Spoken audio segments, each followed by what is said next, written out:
Bwana, wakati wengine wakiwa wanaitamani zaidi ndoa, wengine wakiwa wanatamani zaidi kuingia kwenye maisha ya ndoa, na tumeona mwaka huu 2025 bana, kapo nyingi sana za masuperstar wakiwa wanatamani kuingia kwenye ndoa mara baada ya baadhi ya mastaa kuweza kuingia kwenye marriage na kuwa kwenye ndoa. Tumeona Juma Jux mwaka huu naye amechukua ndoa, Soba na Stefania Aziz Ki kwa Hamisa amechukua ndoa, Abdulwahab Msheli amechukua ndoa, jambo ambalo limeenda kuwa na msukumo mkubwa sana kwa baadhi ya mastaa na kuweza kupata ndoa. Diamond Platnumz na itangaza ndoa, so imekuwa very excited kuona kama inaweza ikatokea.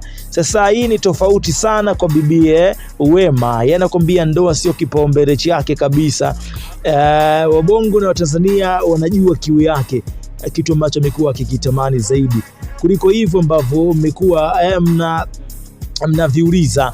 Yeye yuko excited sana na kuweza kupata mtoto, jambo ambalo watu wengi sana wanalifahamu kuhusiana na yeye ni kuweza kupata mtoto. Sasa anapataje mtoto, ndio kipengele ambacho kipo zaidi kwa Madam Wema Sepetu.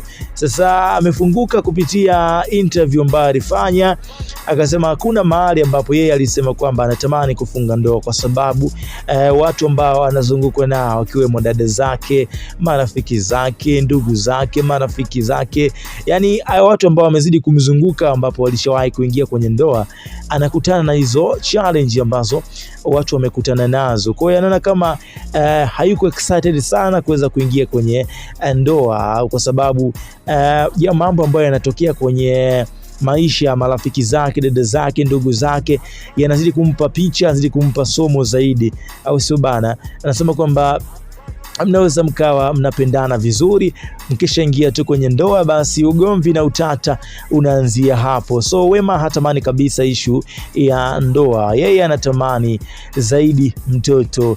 Bana, God bless, Mungu azidi kumjalia, azidi kumbariki, aweze kujibiwa kilio chake kwa muda mrefu.